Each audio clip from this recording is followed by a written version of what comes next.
de bien-être et santé, bonjour et bienvenue pour ce nouveau numéro de votre émission. Nous discuterons aujourd'hui de la tuberculose. Pour ce faire, nous avons convié pour vous, amis internautes, le docteur Frédéric. Alors, bonjour à vous, docteur. Merci d'avoir accepté notre invitation. Bonjour à vous. Merci à vous aussi de nous avoir invités pour parler une fois encore de la tuberculose. On en parle, mais on sait que ce que nous faisons, c'est comme si on n'en parle pas. C'est pour ça que nous allons vous remercier pour l'occasion que vous nous donnez d'en parler une fois encore de plus. Comme vous le savez très bien, chers amis internautes, je suis toujours avec Dana Fang Jamagbo. Bonjour à vous. Bonjour à vous, Nansri. Avec le docteur Frédéric, comme je l'annonçais, nous allons discuter autour des contours de la tuberculose. Parlons de la tuberculose. Le Bénin compte environ 4000 nouveaux cas par année avec plus de 300 cas de décès. Bien que la tuberculose soit une maladie évitable et guérissable lorsqu'elle est prise en charge très tôt. Cependant, la question reste posée. Qu'est-ce que la tuberculose et quels en sont ses contournements? Aujourd'hui, Bien-être et Santé et son invité, Dr Frédéric Alovokmenrou, vous livre la tuberculose sous toutes ses formes. Docteur, bonjour. Bonjour, madame. Une fois encore, merci d'avoir accepté notre invitation. Merci à vous, c'est un plaisir. Pour entrer dans le vif du sujet, docteur, dites-nous qu'est-ce que la tuberculose? Merci à vous, une fois encore pour l'occasion que vous nous donnez de parler de la tuberculose. Disons d'entrée de jeu que la tuberculose est une maladie infectieuse, contagieuse, due à une bactérie qu'on appelle les bacilles de Koch. C'est une pathologie à transmission aérienne essentiellement. Et d'un sujet sain d'un sujet malade porteur d'une tuberculose pulmonaire vers un sujet sain qui ne portait pas une tuberculose. Donc, c'est essentiellement une transmission aérienne. Qu'est-ce que vous mettez dans transmission aérienne? Transmission aérienne, disons, d'abord, la tuberculose peut toucher tous les organes, aussi bien les poumons que tous les autres organes.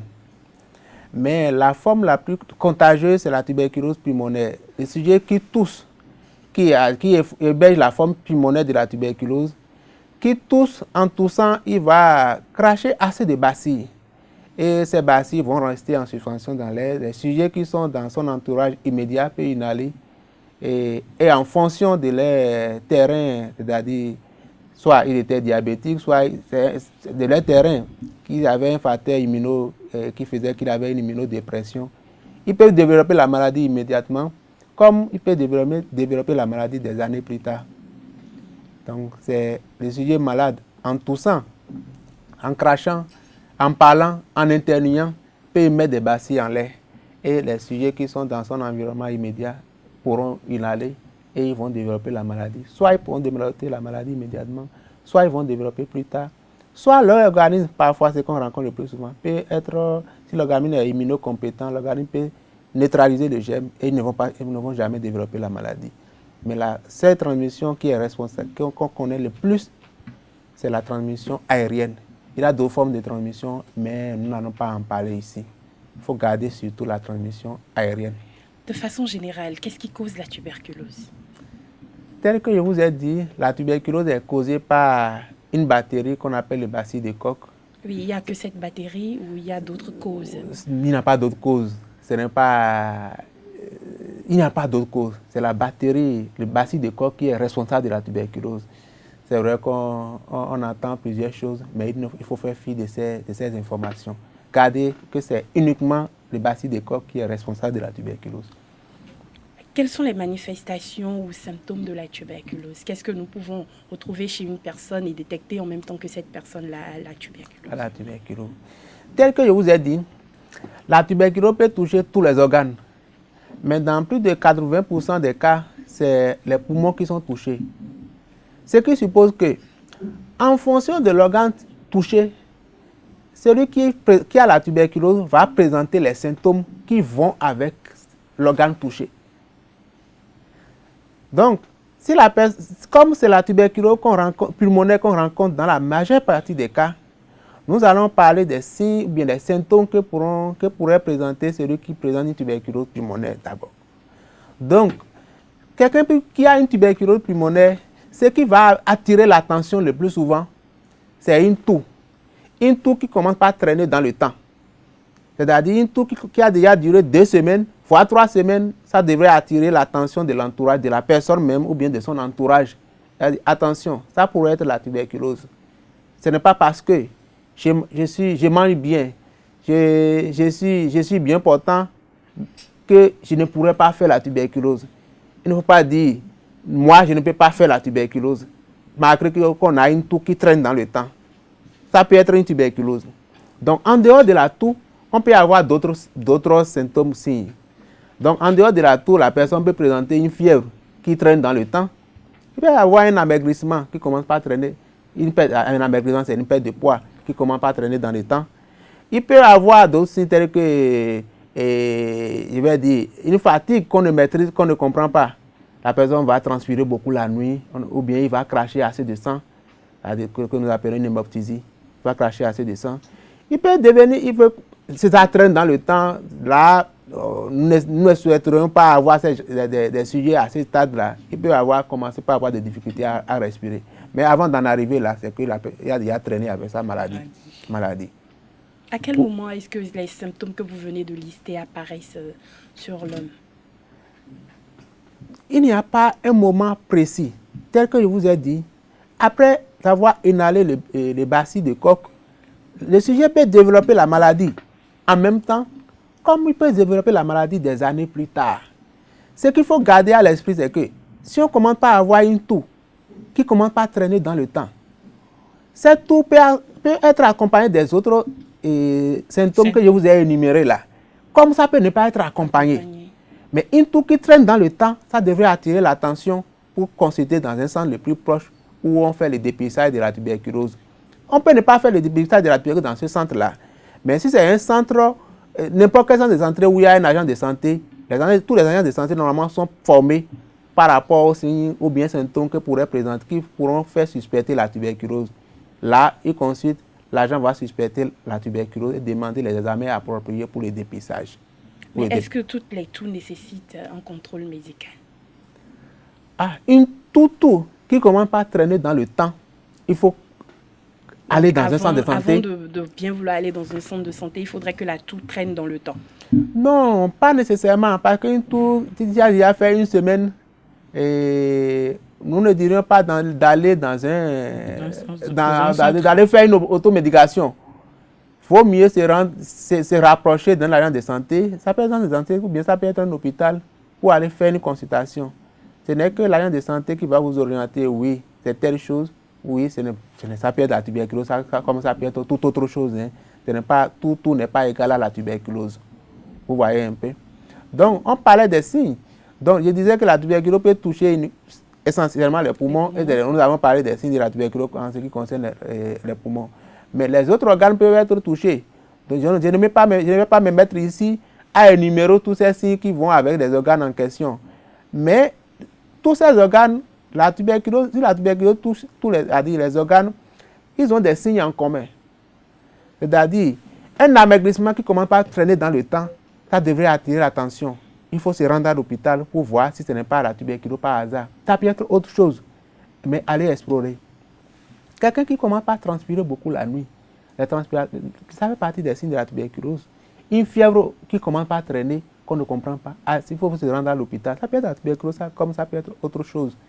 Ou soit, quelqu'un qui est fatigué chaque fois, il faut se rendre à l'hôpital pour qu'on explore, pour savoir si c'est des signes qui vont avec la tuberculose ou bien si c'est autre chose. Vous voyez un peu.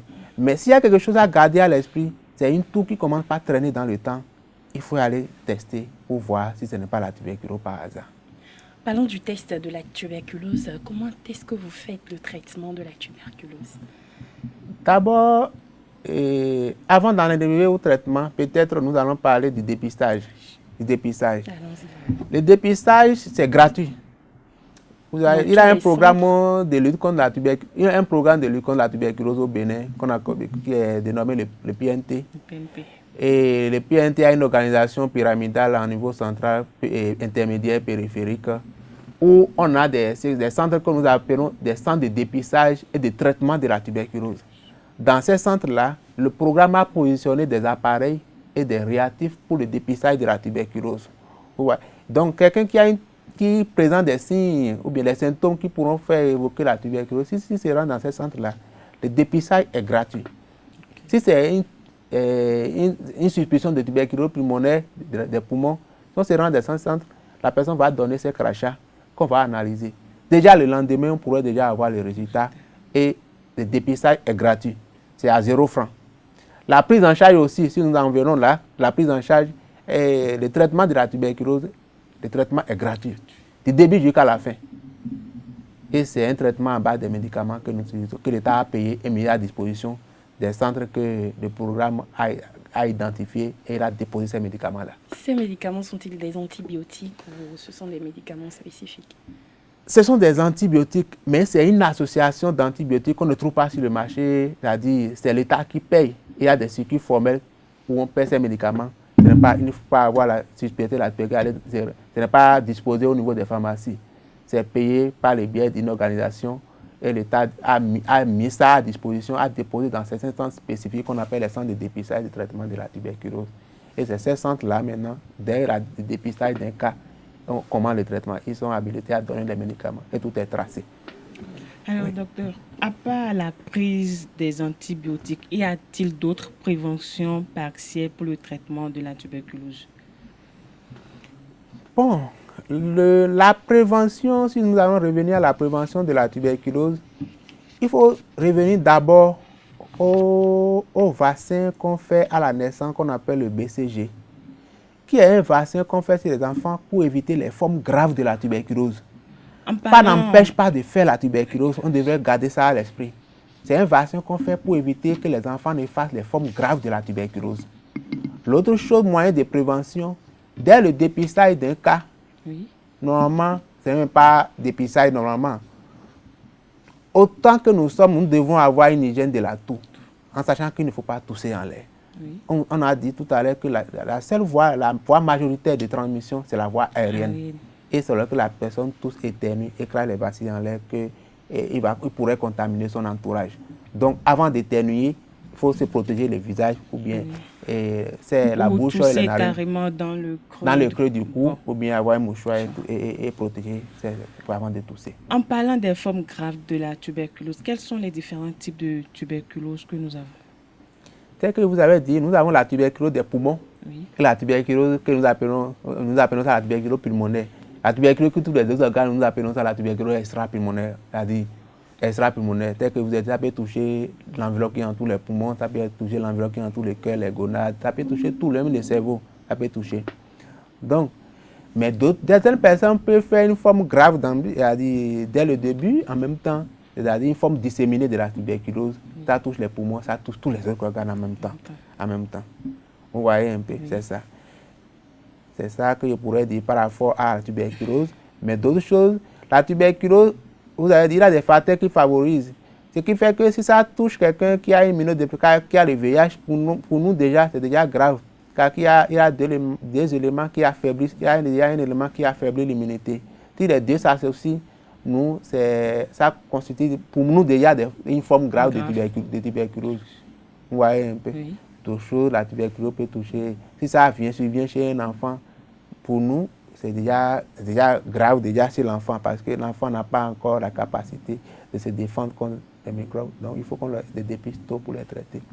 Donc, tout facteur pour entraîner une immunodépression pourrait faire développer la tuberculose. À quel âge peut-on souffrir généralement de la tuberculose?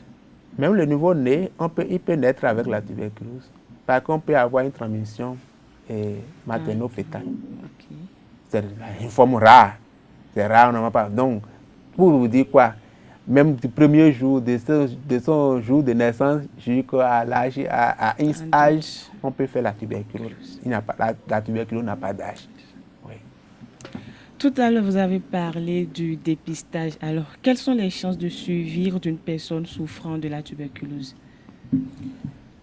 Ce pourquoi je suis venu ici, c'est normalement pour parler encore de la tuberculose. Oui. Parce que nous savons que près de 6% des sujets que nous dépistons chaque année, et malgré nos efforts pour les traiter, ces gens décèdent.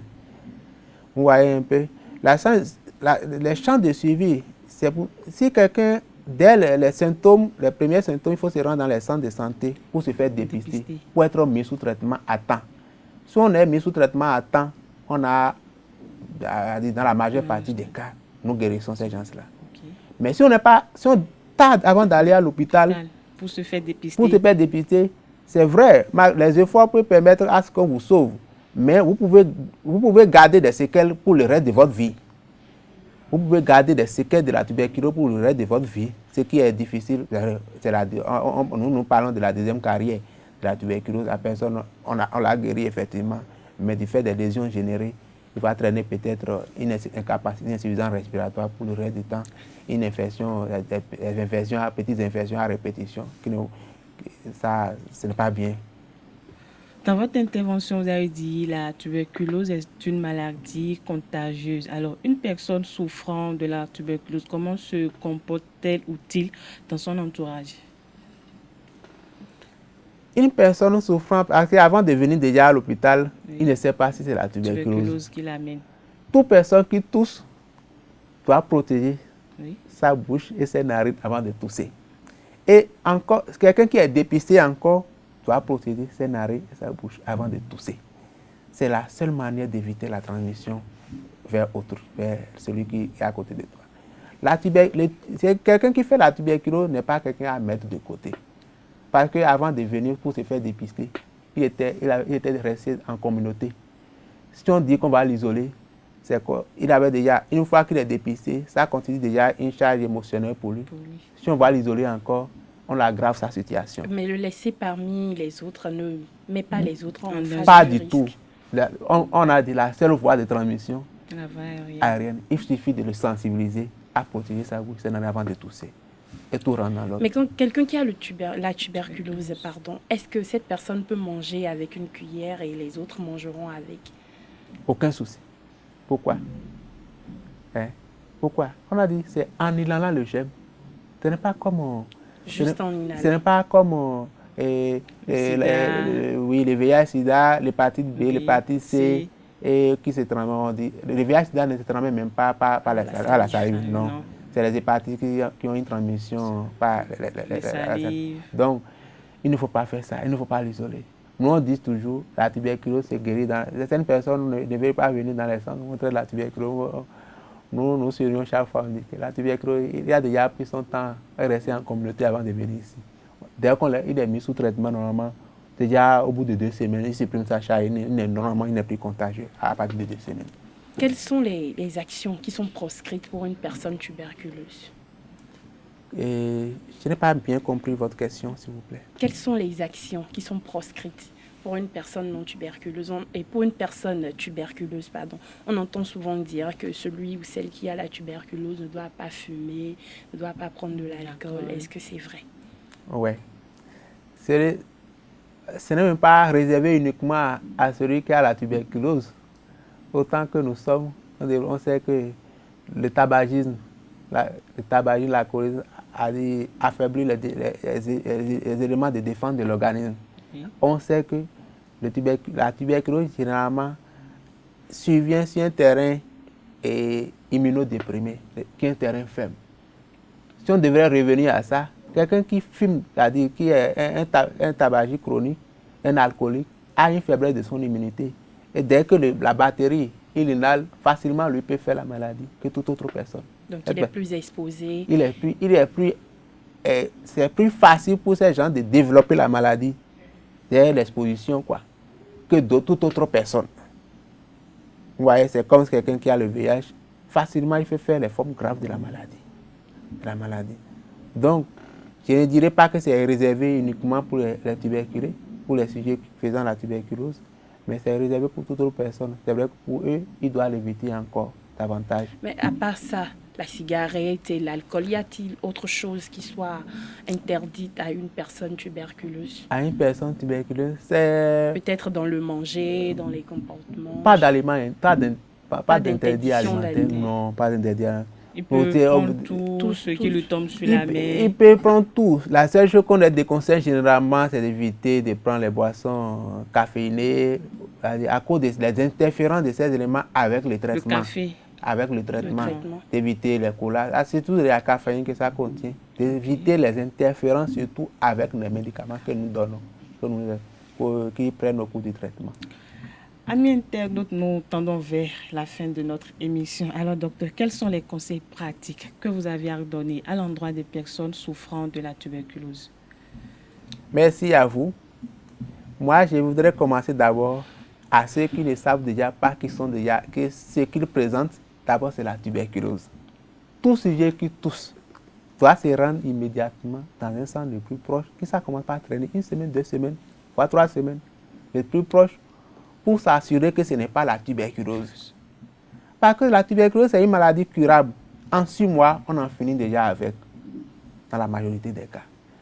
Mais si on traîne pour aller à l'hôpital, là, on peut ne pas sauver la personne.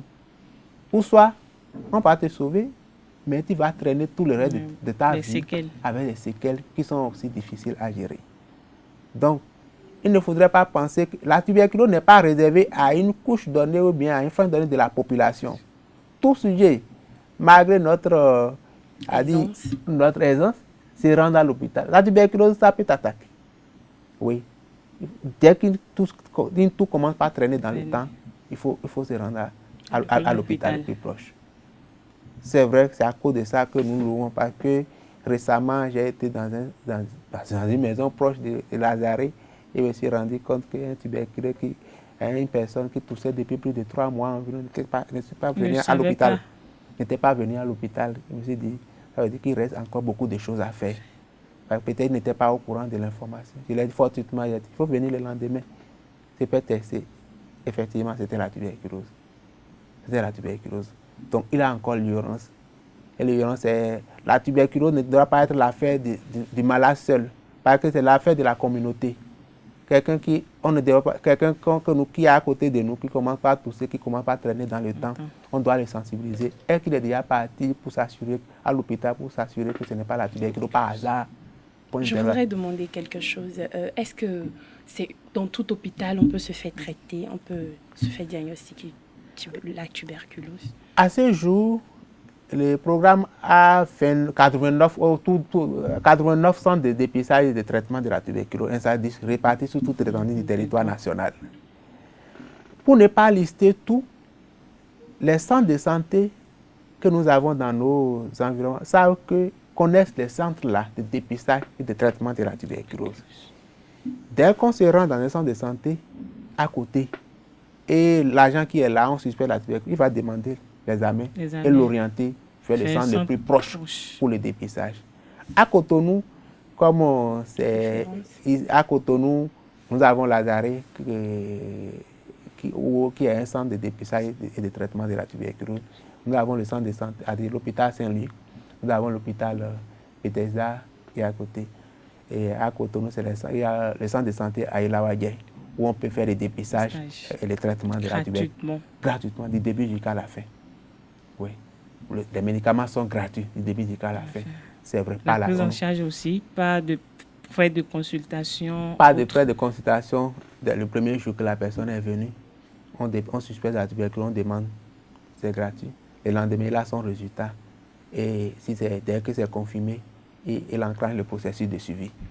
La prise en charge est gratuite. C'est vrai, il peut y avoir d'autres complications associées qui peuvent nous amener parfois. Lesquelles, par exemple? Pour l'instant, peut-être si la personne... normalement, la prise en charge est gratuite, j'ai vu jusqu'à la fin. Mais on peut être amené qu'il y a une anémie associée grave qui nécessite une transfusion. On peut demander l'appui des parents pour l'aider à gérer ces problèmes ponctuels. Mais les médicaments pour la prise en charge de la tuberculose, généralement l'hospitalisation aussi à Lazare pour les tuberculeux, c'est gratuit depuis jusqu'à la fin. Vous voyez un peu, c'est ça. Votre mot de fin pour conclure? Mon mot de fin, c'est d'abord demander à tous de sensibiliser davantage les gens, dès qu'il y a une suspicion, dès qu'il y a un tout qui commence à traîner dans le temps, d'aller à l'hôpital pour écarter la tuberculose avant de penser à autre chose. Et ceux qui sont déjà mis sous traitement, de veiller à un suivi correct du traitement, du début jusqu'à la fin. La tuberculose et demander aussi à tous d'aider à la sensibilisation, parce que la tuberculose n'est pas l'affaire du malade seul, c'est l'affaire de la communauté. Ça peut ne pas vous arriver aujourd'hui, mais ça peut arriver en toussant, en crachant en l'air, ça peut arriver à un proche à vous. Donc c'est pour ça qu'on va toujours continuer par sensibiliser pour endiguer les mal dans notre pays. Mesdames, Messieurs, nous sommes à la fin de cet entretien. Merci à vous, docteur, pour ces moments de partage. Merci à vous, madame. Merci pour l'occasion que vous avez offerte de parler de la tuberculose. C'est un plaisir pour nous. Amis internautes, merci pour votre aimable attention. Quant à nous, nous vous retrouvons lundi prochain pour un nouveau numéro de Bien-être Santé. Jusque-là, portez-vous bien.